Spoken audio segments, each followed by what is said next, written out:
Yo, yo, yo, yo. What's up? Late night. It's 2:30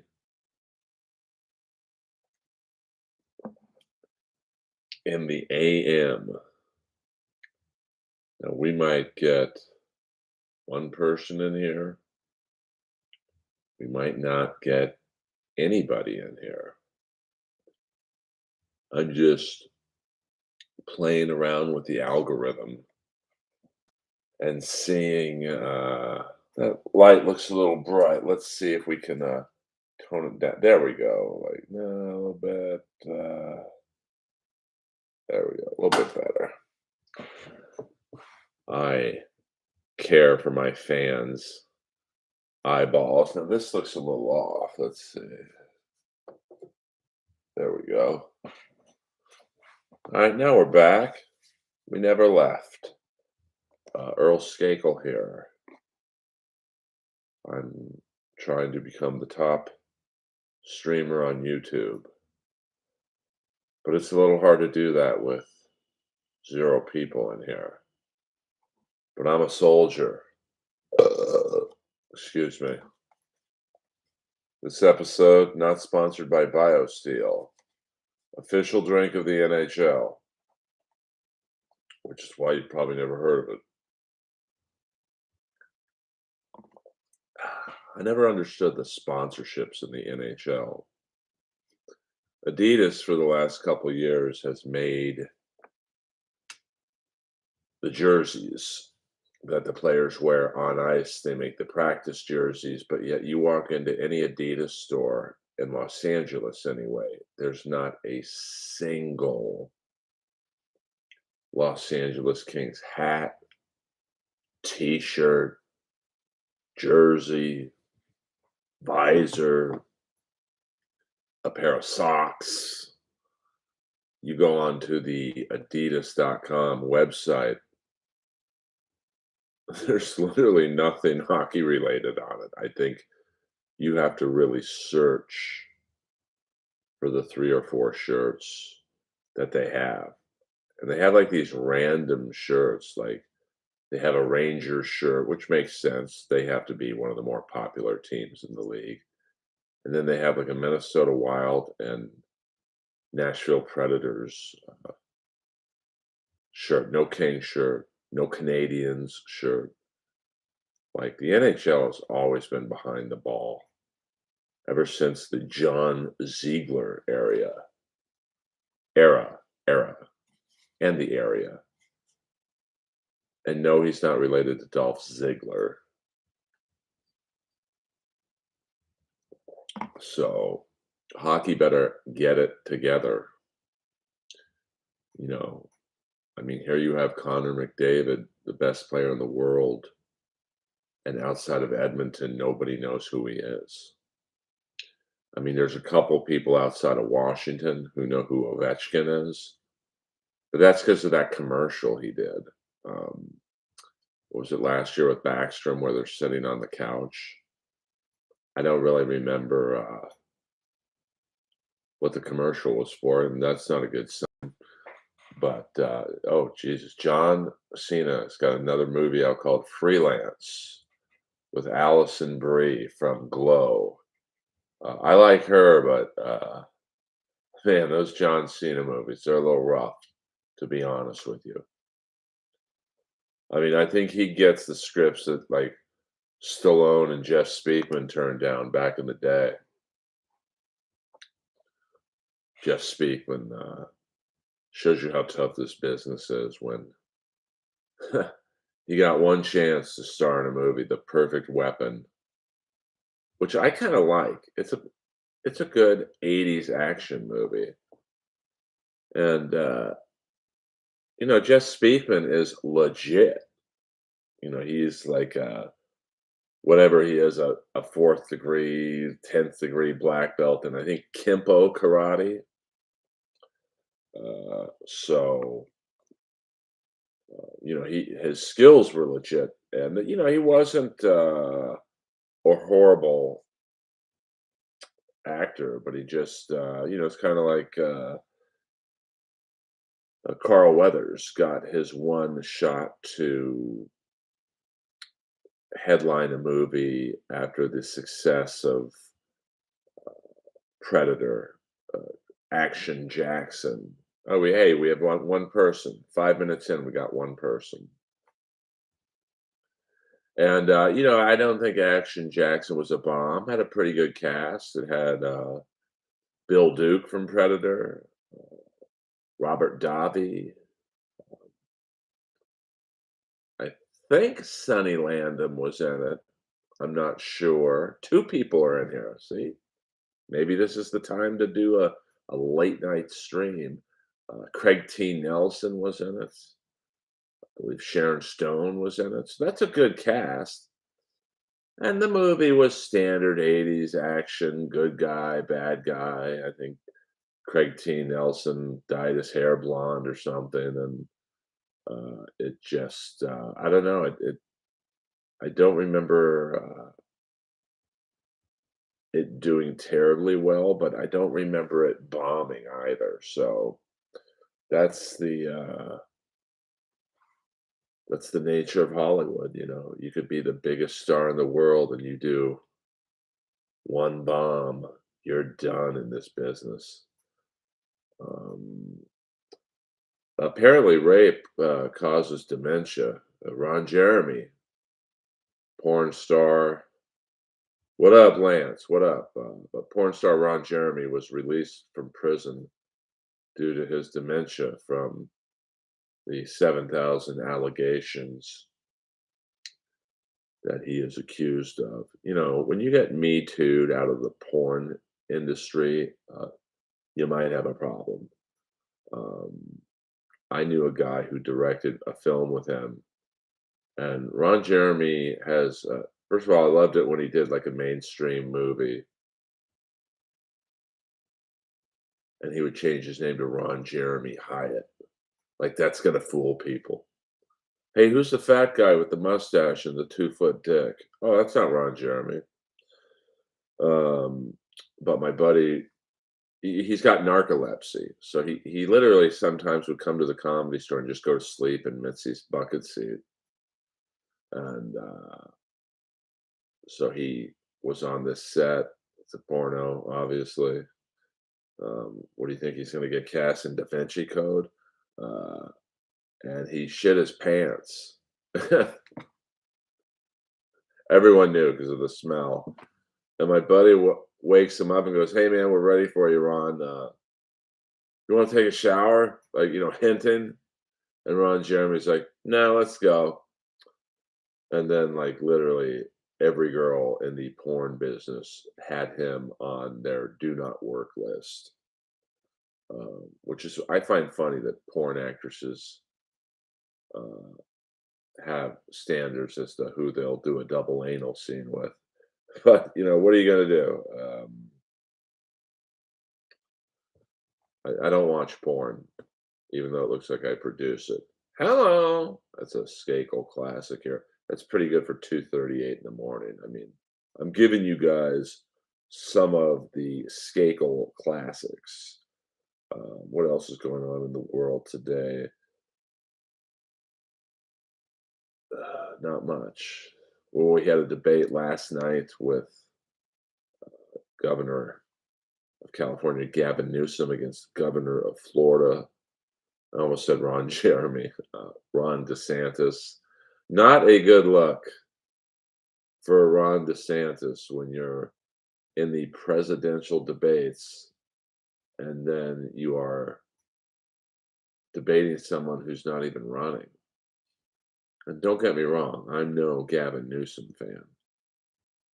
Gavin Newsom can't run California, let alone America. So I'm not exactly sure what purpose the debate served. But ironically enough, I thought it was DeSantis' best debate performance. Because Newsom's good on the mic, or as they say in the wrestling business, the stick. Good-looking guy. He's full of shit. It's like, Gavin Newsom is like Kurt Russell in used cars. And then, Newsom Yeah, I don't think so, Lance. I mean, DeSantis is like this generation's Jeb Bush. Like he should win. Like he's got the political background. He's pretty good. I mean, he looks like a politician. Like he looks like Bill Pullman in Independence Day. Like he looks like he should be president, but he just tries too hard to be cool. And I think after Biden, if Biden wins again, um, I think Newsom will be our next president. Republicans don't really have an answer.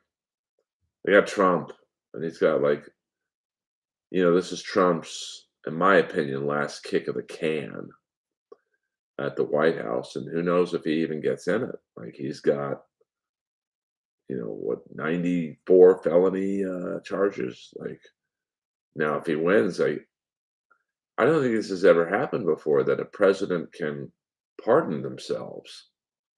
Uh, I mean, I voted for Trump in 2020. I'm kind of embarrassed to say that, but his financial policies are better for me. Biden's tax everything, take from the rich and give to the poor. It's like, what is this, Robin Hood? I work my ass off in this business, and I don't feel it's my responsibility to help pay for some dude's kid who squirted in a girl he shouldn't have squirted in. Like, I'm kind of kidding, but I'm not. I'm responsible. I've had a lot of sex in my life, never once gotten a girl pregnant. And I certainly wouldn't accept a handout from someone else who was responsible. And I'm not very political, but I work, I joke around a lot. You guys see the Earl with the shirt off, making jokes and all that. But, you know, I travel from one end of this country into Canada, not lately, but like I wake up, I think of jokes. I go to sleep, I think of jokes. Streaming is not as easy as it looks.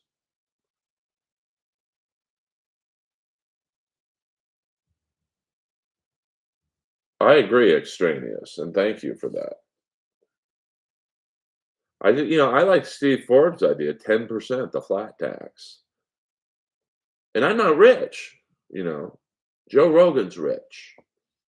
I mean, I can walk into a supermarket like I just did about an hour ago and buy a couple of these and a protein bar. And, I can Postmates tomorrow morning when I get up, so I live a rich life by my standards.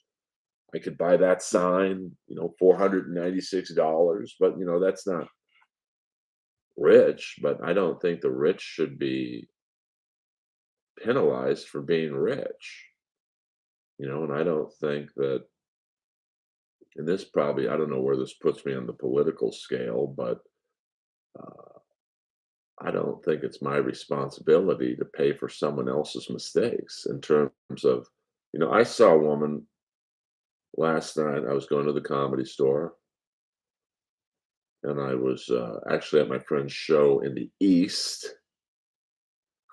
Yes, I am. So I'm coming from a pretty rough part of town, like downtown LA area, back into West Hollywood, and I'm stopped at a stoplight, and there's a woman with 4 kids. Like she had 2 in strollers, 1 uh, on a backpack, and 1 or a front pack, I guess, and 1 on a backpack. Like she looked like she was hiking Mount Everest. Now I'm going to assume all these kids were hers, and I can only imagine the financial strain that that woman goes through. And there's kids involved, so I don't want the kids to struggle and not have proper medical care and food and toys and all that stuff. But like, how about tell the guy who squirted in you 4 times, maybe just do it once, and why do I have to help pay for their schooling basically more or less through my taxes?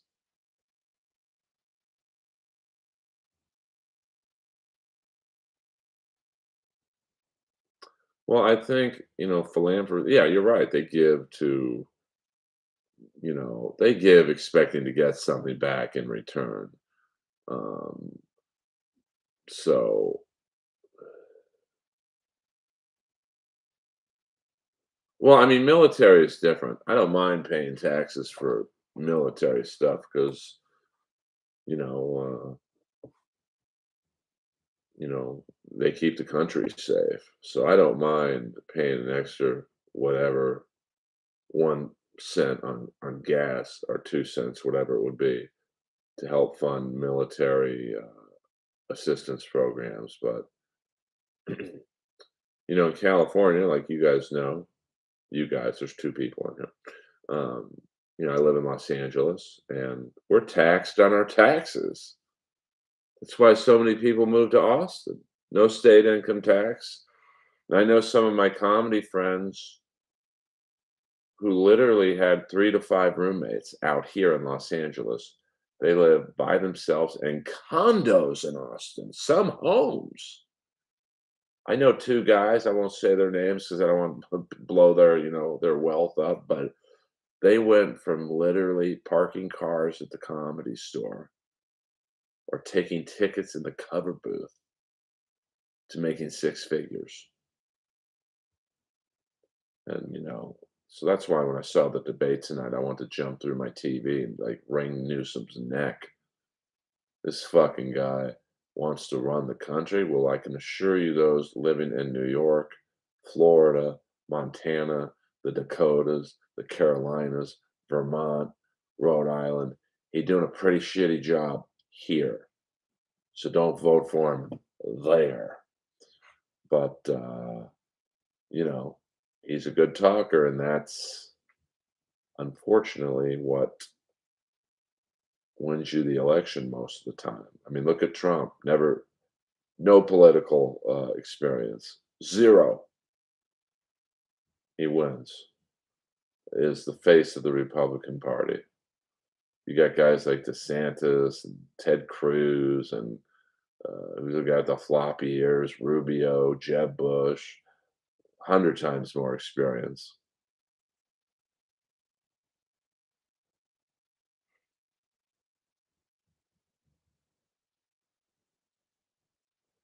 Well, yeah, I mean that's the problem, man. And I'm not like I feel like merciless, when there's kids involved, but it's like people are rewarded for not that having a kid is bad behavior, but like when you can't afford them, you shouldn't have them. Um, and like nothing feels better than coming inside of a woman. But as soon as you do, you're locked in for the next 18 years with that woman. So think about it. Pull out. Dirty sheets are a lot better to, be able to afford than 18 years of child support. And you want to take a kid and put them in college in 18 to 20 years? I mean, my high school, I went to Notre Dame High in the 80s, mid 80s, early to mid 80s. And I would say back then, I don't know, it was 3 to 5 grand. It wasn't, I mean, that was a lot back then. And I think someone told me now it's like between 30 and 40 grand for high school. So now I have a friend of mine who has a daughter, full bore scholarship to an Ivy League school. Everything's paid for. But she's really smart. Now, how many people have super smart kids? Like, so, you know, you better hope your kid's super smart or 6'10" and black and has a jump shot. But, what are you gonna do? Pooter. Uh, I think you were in the previous stream, Pooter.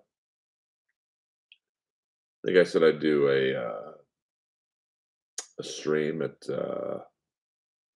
3 in the morning. I lied. It's 2:50.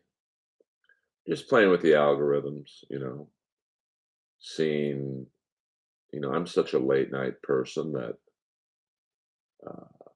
maybe this is the time for me. Now, maybe it's not.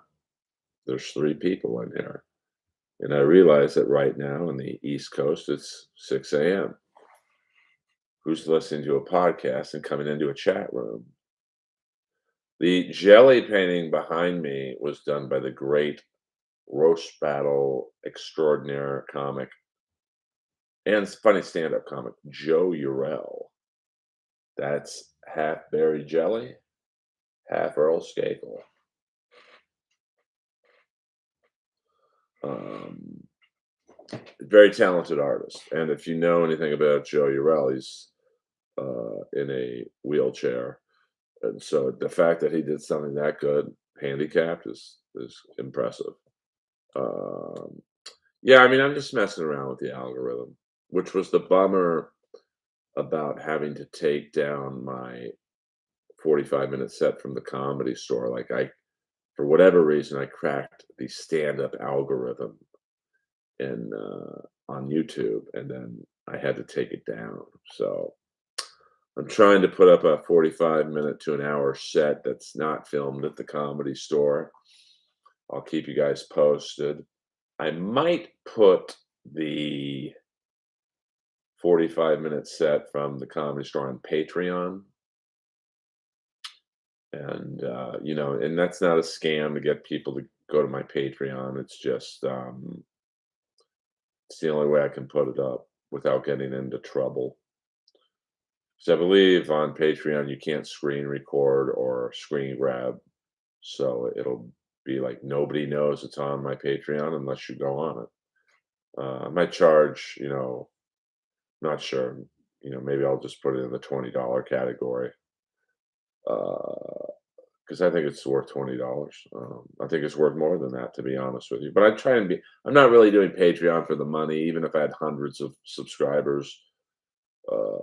And I'm not. I'm certainly not going to be doing the YouTube streams for the Snapchat stream chats or Snapchats or whatever they're called, super chats. If you want to, I'm going to look at those as more of a thank you, Earl, for doing hundreds of hours of free work. Here's $2, $5, whatever. I will never ask. I will never say, hey, it's the end of the month, time to give to daddy. Because I think now that so much of the super chat world is essentially online panhandling. Saint Ranger in the house. I believe you are a Melton fan, correct? Melton's going on in an hour. So this is just a warm up for Melton's show. Oh, okay. Your name seems familiar to me. That's the problem when you listen to all the podcasts. You just lose track of who's from where, and I try and keep this a Dabbleverse light chat. I mean, I would say I believe I'm judging the next roast battle for Kevin on Tuesday, so I'm Dabbleverse adjacent. I don't really have any desire to get in on the Stuttering John business. Um, so I leave that to Carl and Shuley and Steel Toe and Melton and Kevin. That's too many people already commenting on one guy. So I'd rather just do streams. This is a stream that is about everything and nothing at the same time. Well, the problem with that is, and I'm always up at this time, so maybe I might do that, on certain nights. Um, just as do it from like 3 to 3:45, and then, you know, I mean, I'm not tired right now, but I'm sensing a little sleepy slipping into my brain waves. So, yeah, I mean, I'm just playing around. My all-time number of people in chat happened on a Sunday night. So I'll definitely do it Sunday nights, maybe 7 p.m. my time. And then, I'll always do, Wednesday nights after Dynamite, and then, some weeks I might do it every day, but I don't want to, get burnt out. Um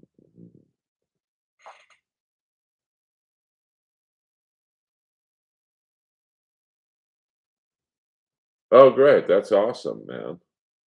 Swiss Army knives, man, I haven't had one of those in a while. I just have my Rambo knife. Yeah, I've never listened to Pat Dixon or Doug Nelson, nothing against either.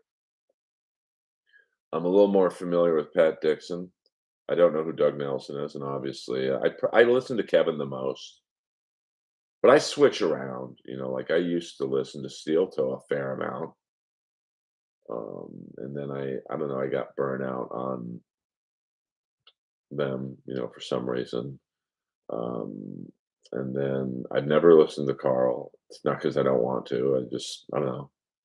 It's not I don't know, the Stuttering John stuff just doesn't interest me, and, I've done a few of Shuley's shows, Miserable Men, I think I did, like, 3 or 4, um, and I listen to Kevin Brennan and Melton the most, um, because those 2 are the best at what they do, um, and I find them both very funny. So, at some point you gotta and Insufferable Bastards, and then I used to listen to the Total BS show, but I think they stopped doing it, which is, too bad because I like them. They were like, I guess you'd say if you were a Dabbleverse fan, they were like the cool version of Steel Toe in terms of being a couple that does it. Um, but I'm not sure what's going on with them. And then, I mean, I've been doing a lot more stand up lately, so I don't have quite as much time as I used to just sit there and listen to people make fun of other people. I don't really get involved in that stuff because if you want to say mean stuff about me, that's fine. I can take it, but we're going to be in the same room. I find it a little more difficult when you have to actually say the stuff to someone's face. And not so we can fight or anything, but just like I do find it more challenging. If you want to call someone fat or a whore or not funny, say it to their face when you see them in public, or don't say it at all. Um, I'm bummed out I didn't get to see The Expendables 4 in theaters. It didn't do very well, I don't think.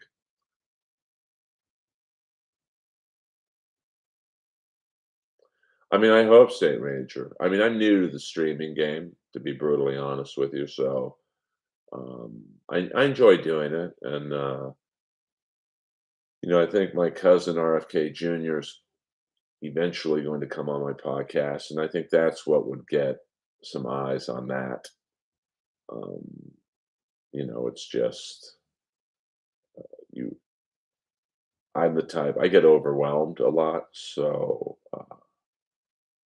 I've decided to really concentrate on YouTube, and when I can get a cool guest for the podcast, I'll do that. TikTok, it's very random for me, so, hopefully you're right, Saint Ranger. Um, I don't know, I mean, not many, to be honest with you. Most movies, they hit their peak the first 3 weeks, and then they fade. Um, but see, I don't wanna prepare questions. That's, I think, why my podcast is so, um, well liked by the few people who listen to it. And I know my first question would be, how come the American political system is so fucked up? Like it's WWE, and then I would just let him talk. I mean, he can talk. So I think a good interviewer, like Rogan's a good interviewer. Howard Stern used to be a very good interviewer. But I mean, I think that's a great question to just let him go buck wild.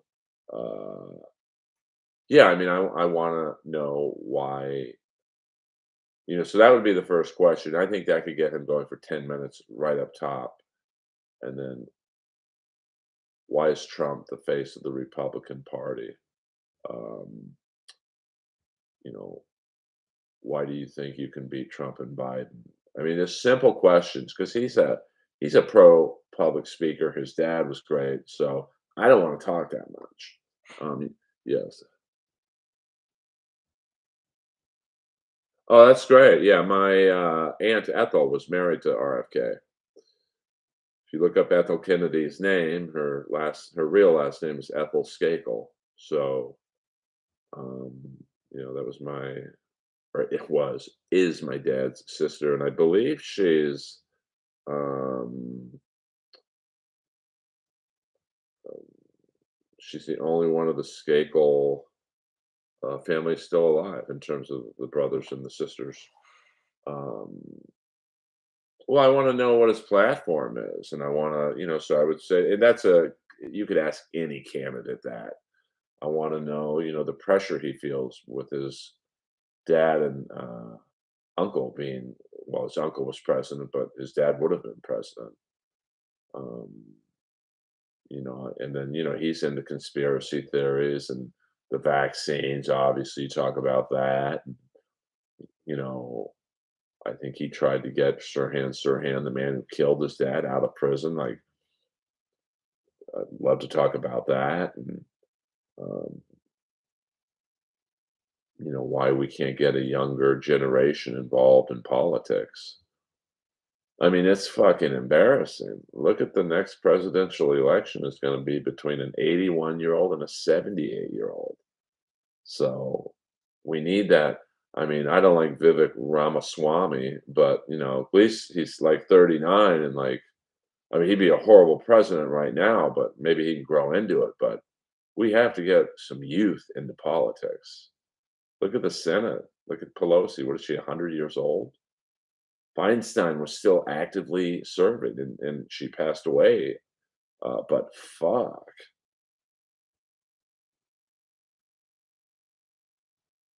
Yeah, I mean, I think I could really it's an easy interview, to be honest with you. With someone who talks as much as he does, um, and ask why he's not on the debate stages, why are people from probably both parties afraid of him, and, why are, um, he's basically, you know, being told don't run because you're going to cost the Democrats the election. Because I think he's at 7% right now, which, if it's a tight race between Biden and Trump, and it by all accounts it's going to be,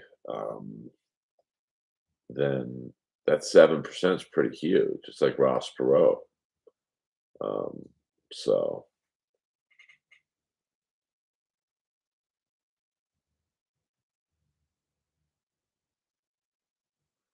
yeah, I mean that might be a tough ask, Saint Ranger, but um, I'll see what I can do. I can get you an autograph picture probably of his son, my cousin. But I gotta reach out to him again and, try and get him on the podcast. I'm not sure where I would do it. I mean, it would be pretty neat to have him on my couch, a presidential candidate on my couch that I've had sex on, but, we'll see. We'll see what happens. He said he would do it. I mean, he's such a pro. He messages me every single time he gets back to me. Like, do you know how many texts he gets a day?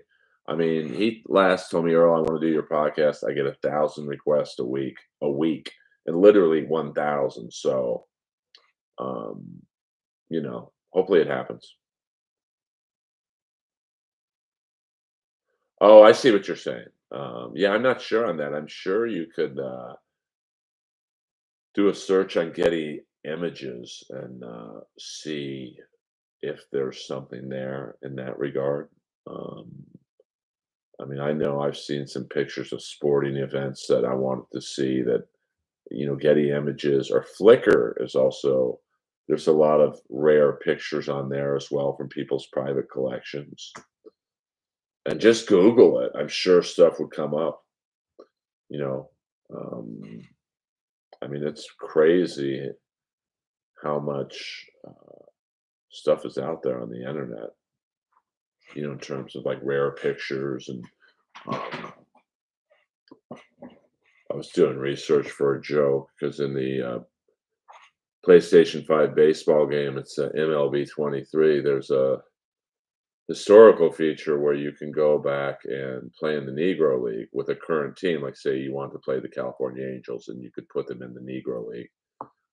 So I was doing research for a joke, and just all the articles that came up, it was pretty. I still haven't got the joke to where I want to do it. I mean, the premise is basically, 100 years ago, we banned African Americans from playing in the Major League Baseball. Uh, but then 100 years later, we invented a video game so we could play in the Negro League.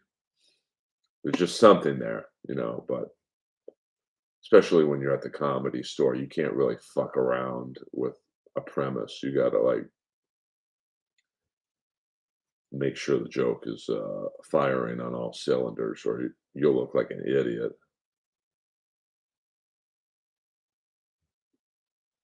But that's what makes the internet great. It's like you and I probably, unless you went to a comedy show of mine. I don't know what area of the country you were in, St. Ranger, but that's what I love doing about this is like you can meet, not that you're a fan of mine, but like you can meet future fans or maybe fans, and it's a great way to build a following. And to be honest with you, that's really the main reason I'm doing this stream is to get my name out there a little more. One tweet turns into another tweet, and then you before you know it, you are playing theaters or whatever. So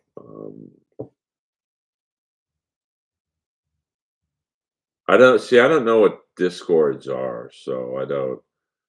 I'm not going to lie and say I'm so busy I can't come into a Discord, but I don't even know how you go into those. So if you could spread the word, Lance, about me in there, I'd appreciate it. I'm accumulating Earl soldiers to help spread the word of the Lord, of the Earl. Um, so anything helps. I mean, literally, it's, trying to build the following noise, trying to build the following is really simple. Like, it's not, yeah, send me a link. I'll check it out. Um, but it's like that old shampoo commercial from the 80s. What was it, Purell or Herbal Essence? You tell two friends, they tell two friends, and then they tell two friends, and before you know it, like all these people are using the shampoo. It's like how it is in comedy.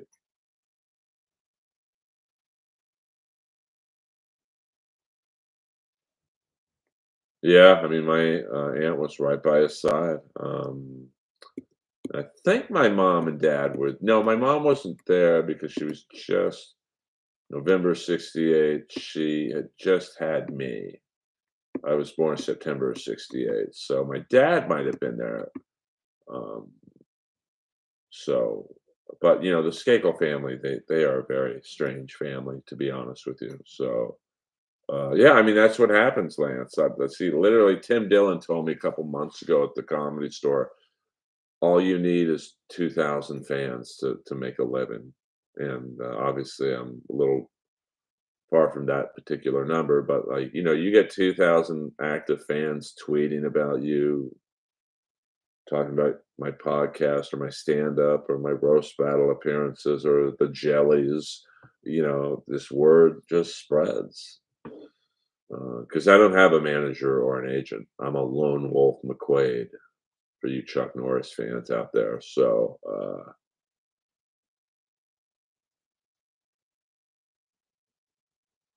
no, I haven't. I don't read too many political books because my vision isn't the best.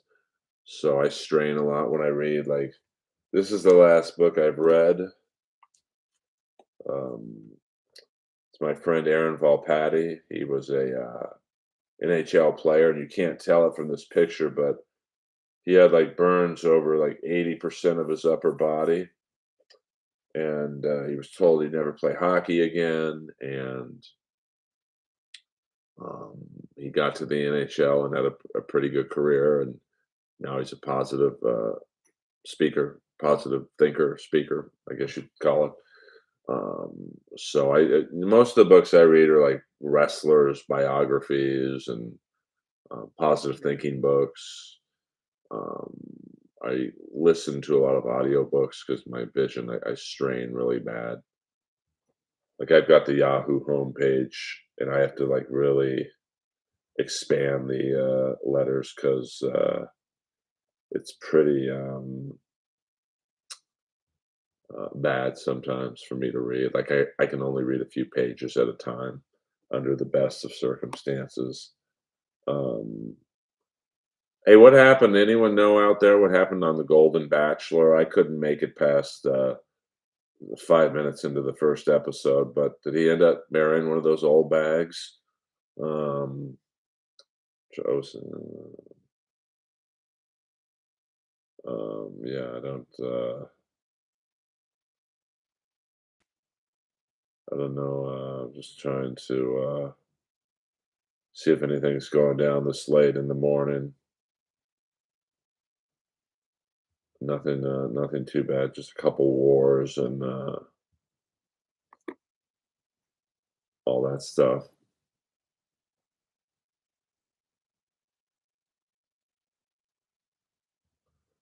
I like, well, I like the JFK film with Costner, but like, I don't like how Oliver Stone throws in things that possibly didn't happen. It's history, so I think you should be pretty 100% down the line with it. But I also realize you're trying to make a movie that entertains people. So the Golden Wedding, Golden Bachelor. Oh, so he did marry one of those broads. Oh, okay. Thank you. Um, like what movie I was watching Eight Men Out the other day for the first time. And I'd never seen the movie before. And I used to be a pretty big baseball fan, but um, you could definitely tell they added some things to make the story a little spicier. And I don't like that.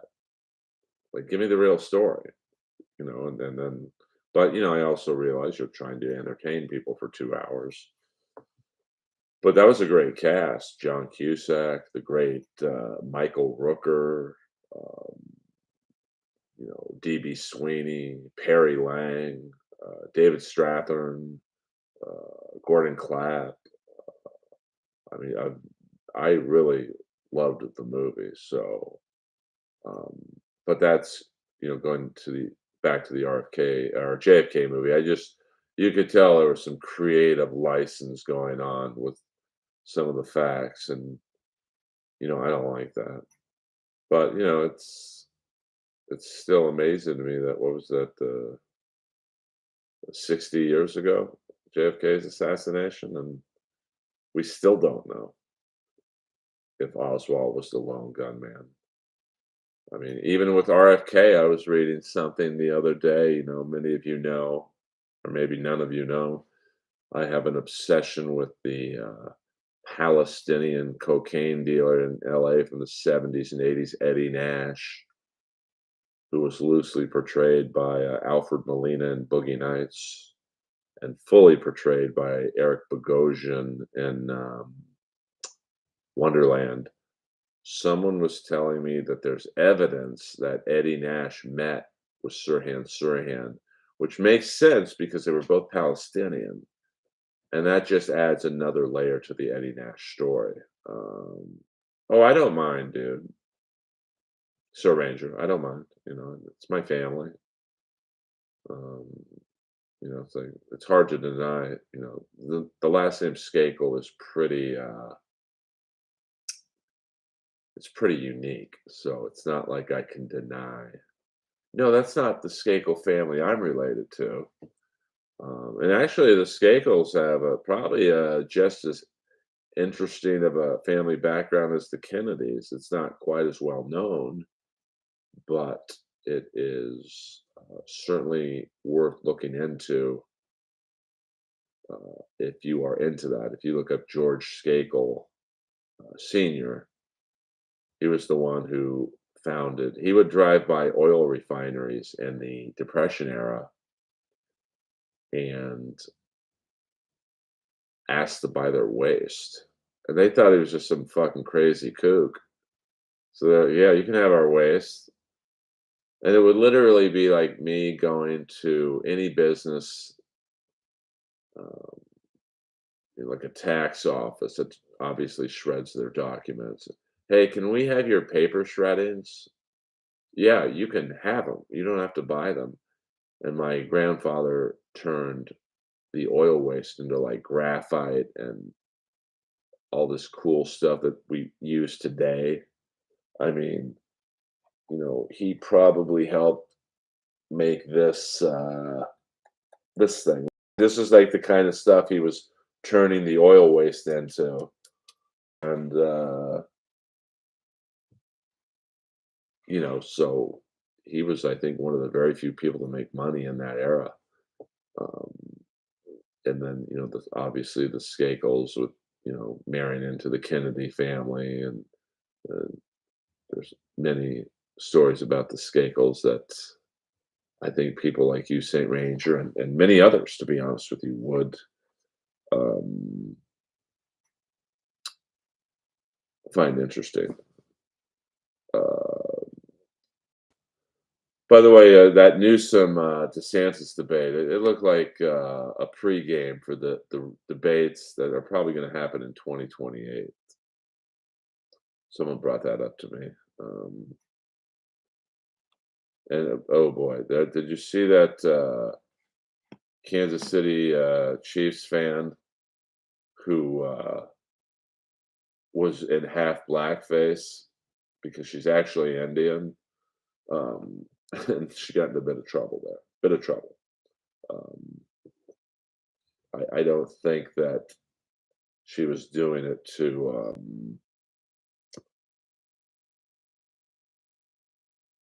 It's just a kid. So I think. Well, let me see if it was a boy or a girl. Carly, yes, a girl. I don't think. She was just. I think she's Indian, so in her mind, it wasn't. Um, blackface is just. It's pretty controversial to have on your face in 2023. So I don't think there was any malicious intent on her part. By the way, how come the Chiefs haven't had to change their name? Isn't that, I mean, it's not necessarily derogatory, but it is Chiefs and Indians. I mean, it's probably not the greatest connotation. Um, do you remember when Ted Danson appeared in blackface with Whoopi Goldberg? Like, I mean, it's crazy the different eras that this country has had. Nowadays, like he would have been canceled 100 times over. Um, it's just a different era. I was watching a roast by the boxer Tex Cobb, where he was. There was the roast of Larry Holmes. Now, this was, I think, might have been late '80s, early '90s, I'll guess. And Tex Cobb was like the only white guy in the room. Him and Jerry Cooney, and I think the MC. But it was pretty much an all-black room, and Tex Cobb dropped a hard N bomb, and the whole room erupted. You could not do that today.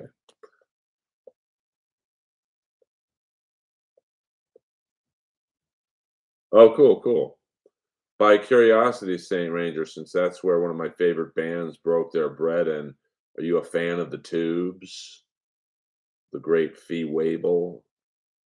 I see him at the dog park a couple times a week. He's so nice. I don't think he realizes what a legend he is.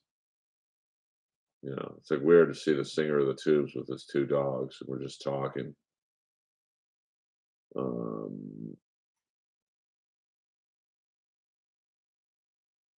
But I mean, remember Pooter? Like, I forget the line. He was basically doing the old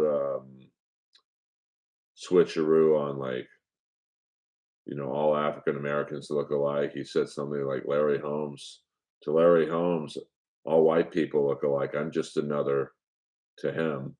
It was just like, whoa, man, it was ballsy to say that in a room full of black people.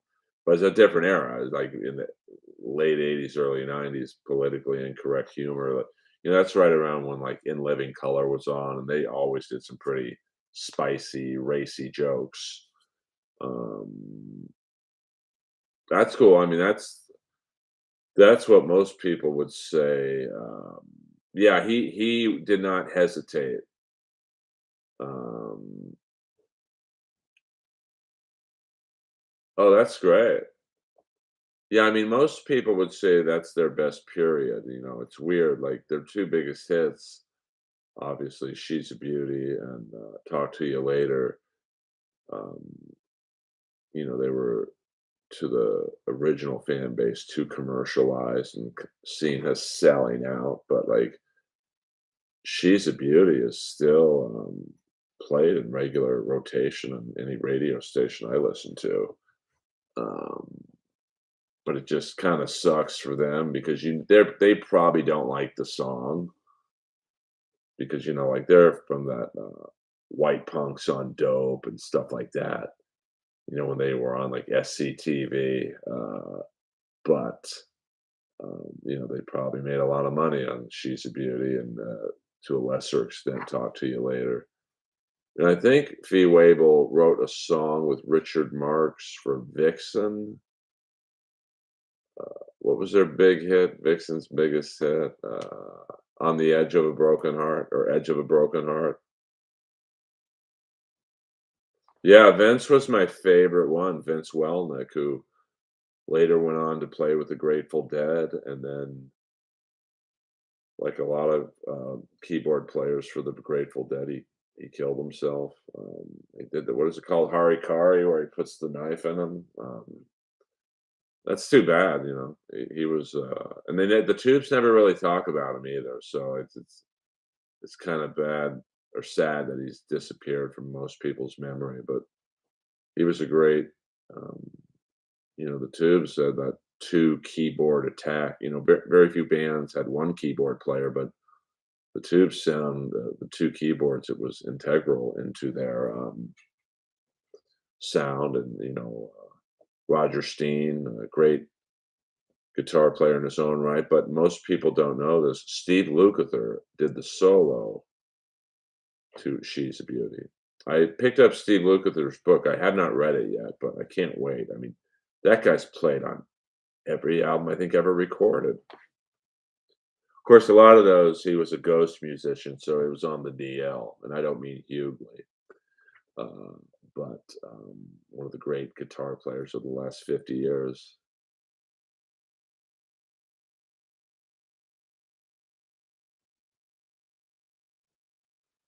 Well, I mean, obviously, I didn't know Vince at all, but like he struck me as the strangest of the group. Vince, like, but probably the best musician in the group. Like he was a musician's musician. Since you are a night owl, was it tough doing Piper's podcast early in the morning? It was, to be honest with you. I mean, when he asked me to originally do it, he said, "Come to the studio." We were at podcast one at 9, and he didn't say AM or PM, and I just assumed he meant PM. So about 9:30 in the morning, I get a call from his manager. "Where the fuck are you, man?" This is like my first time doing the podcast, so like, Roddy told me 9 PM, man. I'm a wreck when I'm not up in the morning, and I have to talk, which is why you'll never see me do a morning stream. And I was like, 9 AM, you idiot. And so I went down there, and Roddy walks in because he was waiting in an office or something. And he had 6 Red Bulls with him. And I just assumed at least 3 were for me and 3 for him. So I opened one up And he looks at me and goes, "What are you doing?" I'm like, "Oh, I thought you brought one for me." He's like, "No, these are for me." I'm like, "Come on, brother. I ain't getting paid for this shit." Um, but it was an honor to do it. I got used to it. Do you know a punk band called NOFX? They're doing a retirement tour, and I've heard of them, but I'm not really a punk fan, to be honest with you.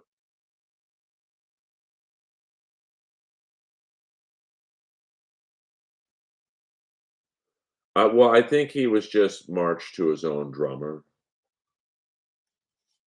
You know, I don't, obviously, this is just based off of even observations. Like, if you look at some of their live videos, like, the bass player just died, I think, a year ago, Rick Anderson. No, he did not smash a coconut on my head. Yeah, no, but I mean, I think if you look at, there's a live concert I always love. I forget where it is at, but they do "She's a Beauty" and "Talk to You Later," so it had to be 85, 86, and, it's the original guys, everyone's still there, and, like, everyone else seems to be, like, having a good time and, like, kinda checking in on what the other's doing, and Vince just was in his own world, man, killing it, but, like, I think that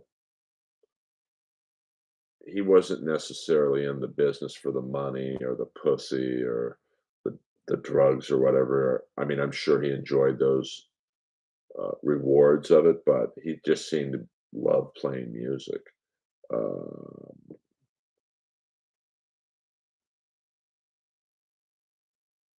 oh, I don't know about that, Lance. I'll have to listen to. I think Melton's on in about 30 minutes. I try and stay out of that stuff. I don't know how Melton would find that out. But, I mean, obviously, I'm anti-shoplifting, so, I don't know. I mean, that's the thing in that world is you don't know what's true and what isn't. I mean, anyone could message Mel. I'm assuming Melton has what he calls Agent O's all over the country. So, who knows, if that's true or not. I'll have to, send me a link on Twitter, if you to that episode. I have no knowledge of that.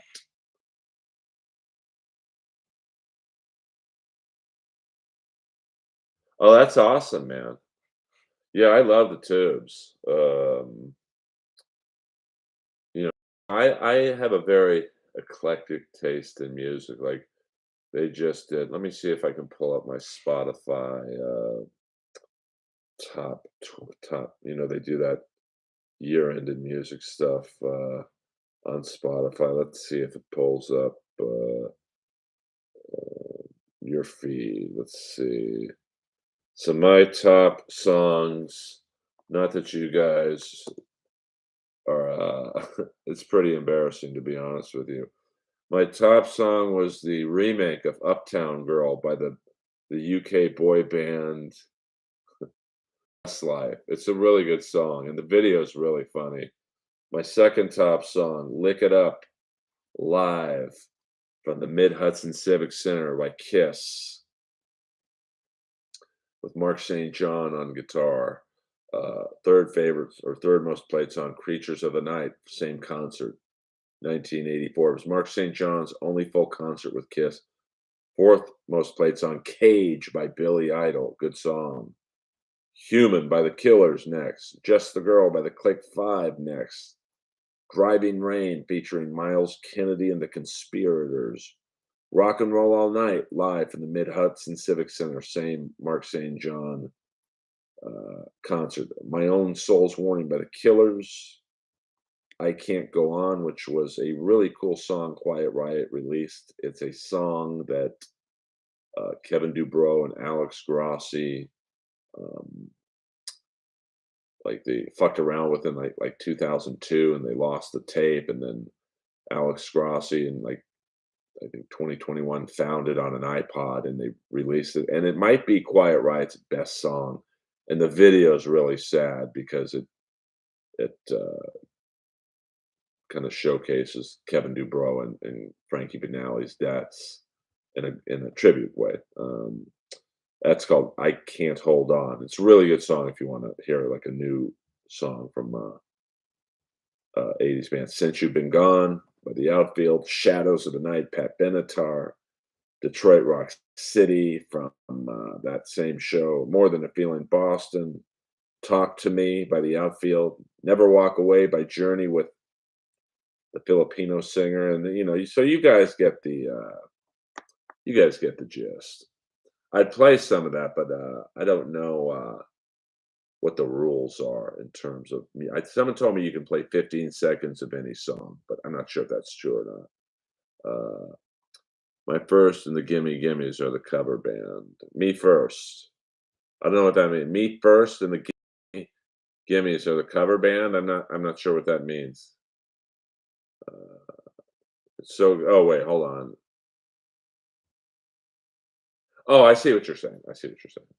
Yeah, Westlife apparently in the early 2000s was like, and they still might be around. I think they have four of the original five guys. One guy left to be with his family or whatever.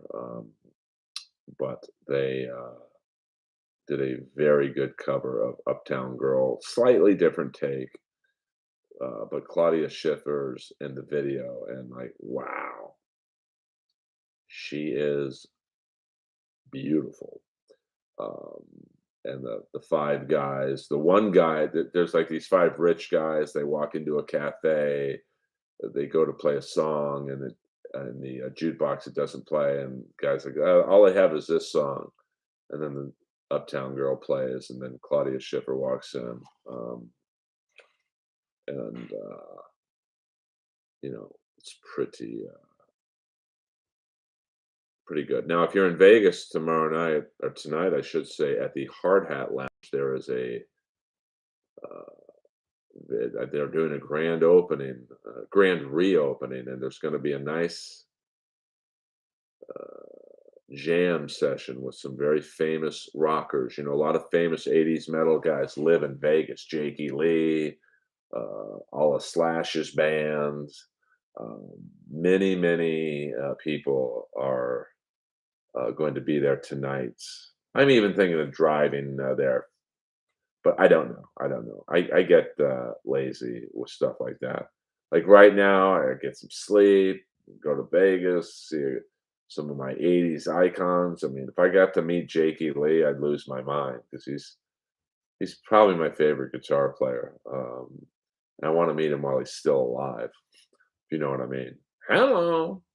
But that's my plans for the weekend. I have no spots this weekend. I had a spot last night at the Comedy Store. It was very good, and that's about it. So I'm gonna let you guys prepare for the great Patrick Melton. Who knows? Maybe I'll do this every now and then, a pre-NLO jam party. Um, and thank you guys for listening. 8 people in here at 3 in the morning. It's not bad.